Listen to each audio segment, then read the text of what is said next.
Bueno, vamos a hablar un poco sobre dolor de espalda baja crónico, ¿bien? Lo que hay que entender es que dentro del mundo industrializado al cual nos encontramos ahora es aproximadamente el 70% de los adultos mayores sufren de este dolor, sufren de este trastorno, ¿bien? Siendo considerado, sabemos que el número es muy grande, siendo considerado uno de los trastornos más frecuentes en la población en este mundo, ¿bien? En este momento. Esto del 70% de los adultos mayores sufren este dolor no es un dato menor, dado que es la segunda causa de ausencia laboral a corto y largo plazo. Bien, a su vez, la OMS, creo que fue en 2015-2013, determinó que el dolor de espalda era la principal causa de morbilidad en los Estados Unidos y en todo el mundo. Esto quiere decir que es la principal causa de enfermarse. ¿Bien? Y vamos a ver cómo el dolor crónico de espalda baja está asociado a distintos trastornos que conllevan a alterar la calidad de vida muy drásticamente. Por otra parte, esto no es un dato menor, dado que tenemos que es la principal causa de ausentismo laboral a corto, mediano plazo, largo plazo, que utilizan el sistema de salud y a su vez lo sufren el 70% de los adultos mayores. Vemos que los costos anuales se estiman que son alrededor de 86 mil millones de dólares. ¿Bien? Y lo interesante de esta cifra no es el número, sino es la asociación, que se asocia con costos similares a los de la artritis, la diabetes y el cáncer. Esto creo que es lo más interesante y lo más importante de esta diapositiva. ¿Cómo podemos clasificar el dolor de espalda baja? Conocido como low back pain, que así es como lo van a encontrar y lo van a buscar en la literatura científica. Bien, lo podemos clasificar por un lado en su fase, en su parte aguda, bien, como vemos acá el gordito teniendo un traumatismo, y en este caso sufre dentro del tiempo lo podemos englobar que dura menos de 4 semanas. Y esto acá surge un concepto muy importante, que estos casos suelen ser autolimitados. ¿Esto qué quiere decir? Que van a tender a resolverse por sí sola, de una forma espontánea, con o sin tratamiento específico. O sea que si nosotros tomamos dos personas de un caso agudo, bien, y una con un tratamiento estupendo y otra sin tratamiento, vamos a ver que por el simple hecho del paso del tiempo, en este alrededor de 4 semanas, van a tender a resolverse de igual manera por sí solos. Bien, este es el caso de los trastornos o enfermedades autolimitadas. Por otra parte, tenemos la clasificación subaguda. En este caso ya el dolor va a persistir en el tiempo, bien, va a ser persistente y se lo clasifica más o menos alrededor de las 12 semanas o un poco más. Dentro de estos dolores de espalda subagudos puede haber una causa o una condición degenerativa de fondo, bien, pero es muy interesante porque también sigue un patrón de autolimitado. Lo único que en este caso, como la duración es mayor, va a ser molesto. No es lo mismo tener un dolor de espalda por 4 semanas que tener un dolor de espalda por 12, 13, 14 semanas. Y en este caso van a requerir posiblemente de un tratamiento para aliviar los síntomas durante ese periodo de tiempo que se va a tender a resolver por sí solo. Y después está la vedette, después está lo más épico, lo más salado, lo más jodido, que es el dolor crónico, ¿bien? De espalda baja. En este caso lo clasifican en un tiempo de 3 meses o más, ¿bien? Y acá surge algo muy interesante. El paciente va a estar asintomático durante un periodo indeterminado, hay personas que lo tienen 20 años, ¿bien? Pero en estos casos el dolor va a ser persistente, que va a durar en el tiempo, va a ser recurrente, que va a tener periodos donde le duele mucho, periodos donde no le duele, pero lo más importante es que va a ser refractaria al tratamiento. ¿Esto qué quiere decir? Que se va a oponer. Y esto es lo más jodido, porque bueno, si sabes que te va a durar un año, te va a durar un año y después se va. Si sabes que durante ese año va a subir o bajar, vas a ver que un momento va a estar más dolorido, un momento va a estar menos dolorido. Pero si es refractario al tratamiento, esto quiere decir que hagan lo que te hagan, posiblemente se vaya a oponer. Entonces la duración, si no hay algo que te ayude a disminuir los síntomas, etc., va a tender hacia la cronicidad. Y esto es muy importante. Bien, acá vamos a hablar un poquito sobre unos datos que están interesantes vinculados al dolor crónico. Es que el 30% de los pacientes con dolor de espalda baja aguda, como vimos el gordito que se caía, van a progresar, la tendencia es a desarrollar un dolor de espalda crónico. 30% es bastante. Y otro lado que es súper importante y que vamos a ver cómo el tratamiento o cómo donde hay mayor evidencia para el tratamiento del dolor de espalda crónico, bien, es fundamental entender las comorbilidades que se vienen asociadas. Bien, estas comorbilidades que vienen asociadas son la depresión, los trastornos del comportamiento, abuso de distintas sustancias para aliviar el dolor, para sentirse mejor, bien, vinculado con la depresión, trastorno del comportamiento y la discapacidad. Bien, esta discapacidad se va a ver en muchos aspectos, en la participación a distintas actividades, bien, a salir a tomar algo con tus amigos, al hacer ejercicio, al hacer las actividades de la vida diaria, no me puedo agachar porque me duele, bien, va a estar involucrado en múltiples aspectos. ¿Cuáles son las causas? O sea, ¿por qué nos duele la espalda? Van a decir, bueno, pero si me duele tal cosa, lo vamos a tratar y lo arreglamos. Bien, tenemos dos grupos de acá. Las causas específicas, que como vemos, incluyen un 15%. Esto quiere decir que el 85% es inespecífico, o sea, es brutal. Bien, y dentro de las causas específicas tenemos las hernias de discos con sospecha de radiculopatía, bien, cuando ya hay una alteración a nivel nervioso, a nivel del canal radicular. Luego tenemos distintas banderas rojas, bien, como puede ser cáncer o infección, síndrome de Coxsackie, pero como vemos todos esos aspectos llevan el 5%, el 1%, menor al 1% y en total engloban el 15%. Entonces nos vamos a ir al grupo donde está la media, donde está la mayor parte de la gente, que son las causas inespecíficas, donde está el 85%. Es brutal, es un número demasiado alto. Y en este caso tenemos bien puesto en rojo la involucración de los discos intervertebrales, principalmente su porción externa, suele ser la principal causa. Luego tenemos que están involucrados los ligamentos, los músculos, distintos tejidos faciales, o sea, tejidos conectivos, bien, en algunos puede haber una afección nerviosa, puede estar involucrado el cuerpo vertebral o las articulaciones facetarias. ¿Y cuáles son los factores de riesgo que nos llevan a estas posibles causas del dolor de espalda baja? Bien, tenemos tres grandes grupos, uno es el componente biomecánico, otro el componente psicosocial y otro el componente personal. Bien, dentro del componente biomecánico puede estar determinado por la carga espinal. Bien, y en este paquete van a englobar los parámetros como estrés físico, por ejemplo, una persona que corre 42 kilómetros durante todos los días, bien, la carga espinal va a tener un gran impacto y este impacto va a llevar a un aumento del deterioro de distintos componentes osteomioarticulares, no por el impacto, sino por el impacto repetitivo en grandes dosis, bien.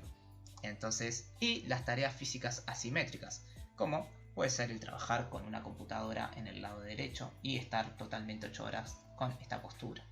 Bien, así que estos son los componentes asociados biomecánicos.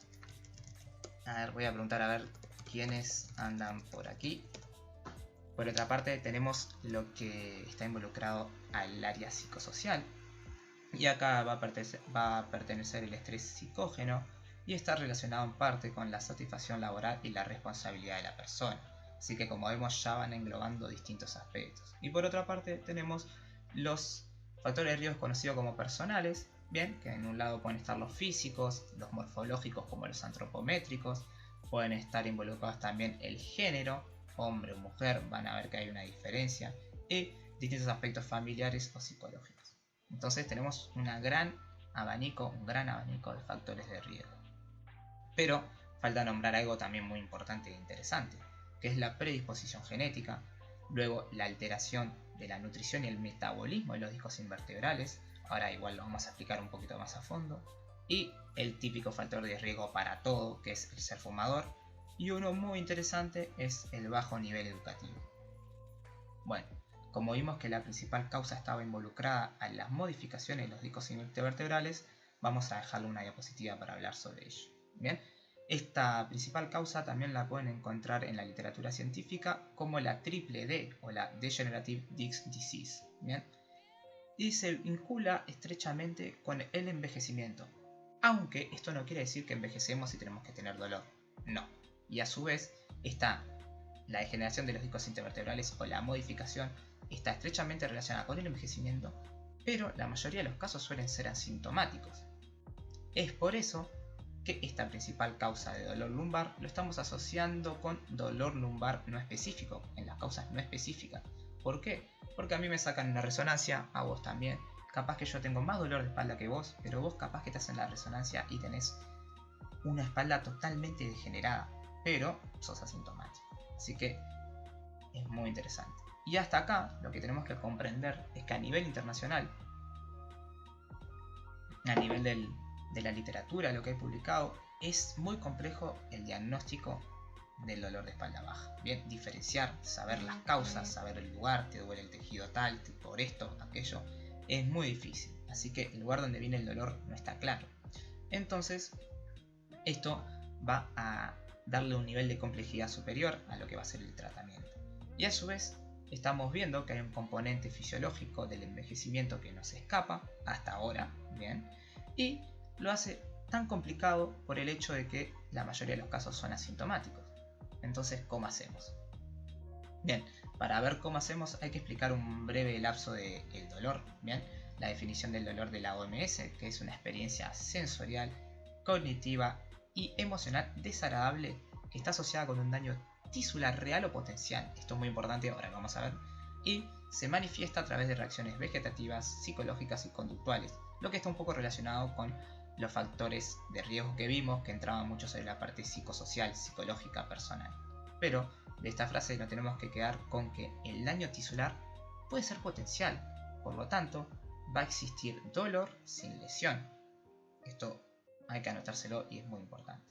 Y por otra parte, que también está ligado a la anterior, es la experiencia emocional, donde la percepción del dolor va a ser totalmente subjetiva de la persona y va a estar alterada por las creencias, por las distintas experiencias que esta persona pudo vivir.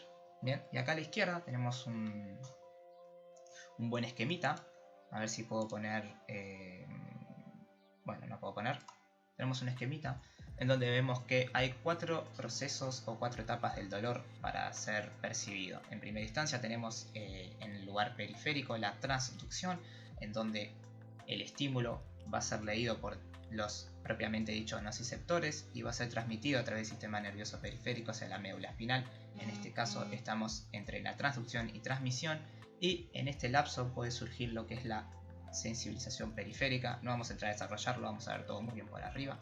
Una vez llegado a la médula espinal, bien, acá va a tener que ser transmitido hacia lugares de procesamiento superiores, hacia, por ejemplo, el tronco encefálico, y en estas áreas va a surgir una modulación y una sensibilización central. Una vez que llega al tronco encefálico, va a estar totalmente borbandeado por señales descendentes de la corteza que van a intentar modular esta señal. Y una vez que llegan a la corteza y áreas subcorticales, como pueden ser el área de la percepción, componentes vinculados a lo sensorial, a lo afectivo, se va a hacer real, se va a percibir. Entonces vemos que el dolor tiene distintos componentes muy complicados. ¿Cómo es el tratamiento? Que ahora vamos a lo más importante, ahora que hicimos una leve introducción, vimos distintos aspectos. ¿Cómo es el tratamiento de estos trastornos? Bien, los tratamientos, vamos a ver que hay un objetivo principal, y en este es reducir el dolor, y yo lo considero aún más importante, pero están estrechamente vinculados, que es la discapacidad asociada, porque vimos que el dolor de espalda crónico trae con sí mismo distintas dimensiones: depresión, ansiedad, insomnio, bien, disminución de la calidad de vida, discapacidad. Entonces esto es muy importante. Así que es muy interesante porque el tratamiento se va a complejizar, pero vamos a ver dónde está la mayor evidencia, por lo tanto el mayor porcentaje de éxito. ¿Bien? Y al no saber de dónde el dolor emana y no saber la causa, y no necesariamente tiene que haber una lesión, es complejo el seleccionar un tratamiento efectivo. Bien, entonces, ¿cómo lo tratamos?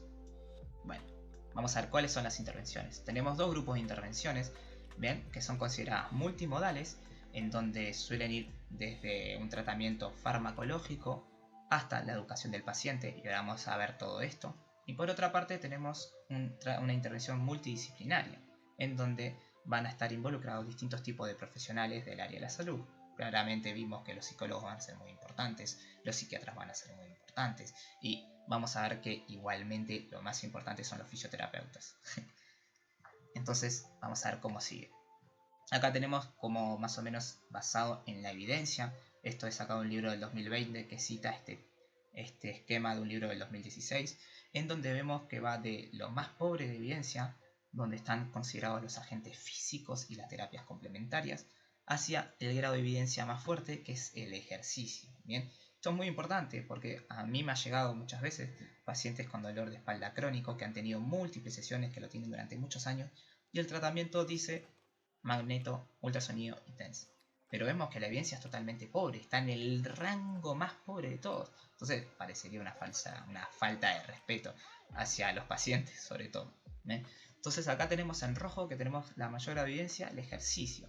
Un escalón más abajo podemos tener las intervenciones psicosociales, donde van a involucrar la educación del paciente en el área de la neurociencia. ¿Ven?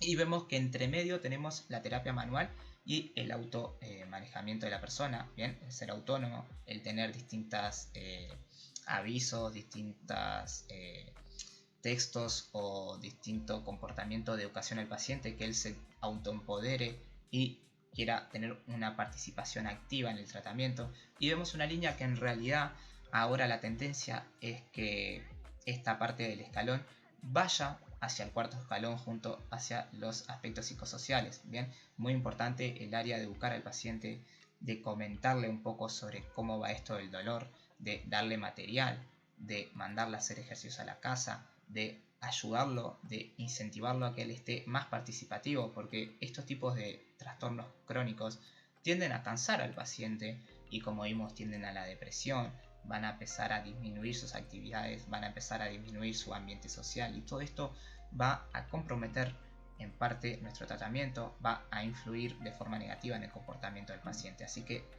es muy importante esto, y como vemos, los dos pilares más importantes entonces es la educación del paciente, el empoderar al paciente y el ejercicio. Y las terapias manuales o los agentes físicos pasan a ser totalmente complementarios y no esenciales ni tampoco necesarios, sino como una herramienta más que tiene muy poco peso. Esto es muy importante porque hay que evocarnos, hay que movernos hacia donde está la evidencia, hacia donde está el lugar del tratamiento eficaz y óptimo. ¿Qué tipo de ejercicio? Bueno, no hay un consenso real de qué tipo de ejercicio es mejor hacer, sino el consenso, la tendencia del consenso es todos esos que están acá, que sería el ejercicio, la actividad física que más le gusta al paciente, que más tolere, que más acepte. Bien, si tiene amigos, incentivarlo a que vayan a esos lugares, así ya tienen el componente social, ya tiene esa distracción. Bien, así que no hay un ejercicio con mayor evidencia. Lo que sí puede haber es que son muy importantes el entrenamiento de la fuerza, estrechamente dicho el entrenamiento con carga, bien, el entrenamiento aeróbico, todas esas partes son muy importantes, pero al no haber un consenso sobre qué es más efectivo, lo ideal es irse hacia un tratamiento de ejercicios basado en una intervención multicomponente que involucra entrenamiento de la fuerza, entrenamiento aeróbico, distintas actividades, elongación, propiocepción, etc. Más vinculados a los dos primeros que nombramos. ¿Bien? Entonces, ¿cómo la actividad física nos va a ayudar tanto en esto? Estamos viendo que no hay causa, estamos viendo que tiende a la depresión, estamos viendo muchas cosas que, ¿cómo decir, comparar? ¿Cómo el ejercicio nos va a ayudar a tratar esto? Bueno, primero que nada tenemos que entender que la actividad física va a cumplir un rol sistémico muy importante y nos va a ayudar a borbandear los distintos blancos que vimos que están todos relacionados con el dolor de espalda crónico. ¿Bien? Va a ser como una píldora que va a ir a atacar los distintos puntos diana, distintos tejidos objetivos, para ayudar a disminuir todo esto que nos estaba haciendo mal. Por un lado, va a disminuir la comorbilidad, ¿bien? El riesgo de enfermarse. Y por otra parte, va a ayudar a disminuir la discapacidad.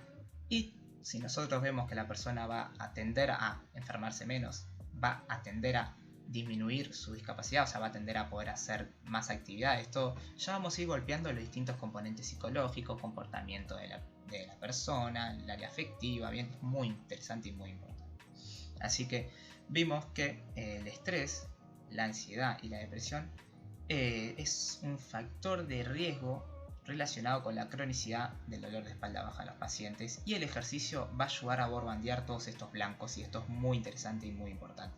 He visto que gente se está sumando, pueden dejar su comentario y esto va a quedar grabado para suscriptores. Bien, por otra parte, que va a estar bastante va a estar involucrado fuertemente, no necesariamente con el dolor, sino con distintos trastornos y con la cronicidad mismo del dolor, es que a medida que envejecemos y a su vez permanecemos inactivos o sedentarios, nuestro cuerpo va a tender a vivir en un entorno, en un estado proinflamatorio de bajo grado, bien, crónico, que va a tender a afectar el funcionamiento global de nuestro organismo, de nuestros órganos, de nuestras células, de nuestros tejidos. Y esto es muy importante y vamos a ver cómo el ejercicio actúa a través de esto. Y una vez que nosotros disminuimos este estado proinflamatorio de bajo grado, van a comenzar a disminuir todos los factores relacionados con la cronicidad del dolor y a su vez el dolor. Bien, porque la actividad física, parece mentir o no, pero tiene ese componente biomecánico, ese componente que le podría dar el TENS, por ejemplo, que intenta funcionar a través de la teoría de la compuerta, y la actividad física ya participa a través de ese procedimiento, porque le estamos enviando un estímulo mecánico. Entonces, matamos 3 pájaros de un tiro.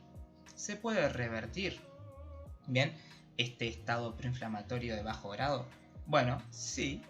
¿Qué es lo que sucede?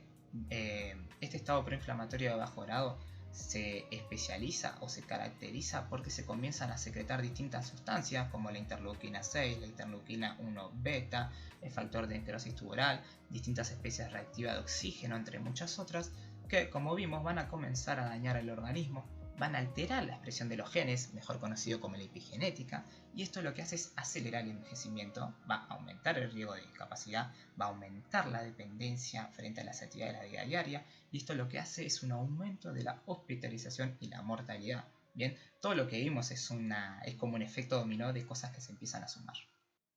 Pero, muy interesante, porque vemos que el ejercicio va a tender a revertir o enlentecer este proceso, dado que va a regular la secreción de sustancias que contrarrestan todo esto, porque va a aumentar la liberación de sustancias antiinflamatorias, como el receptor de antagonista de la interleuquina 1, como la interleuquina 10, y va a comenzar a expresar o aumentar la actividad de distintos genes vinculados a la longevidad. Esto es muy interesante.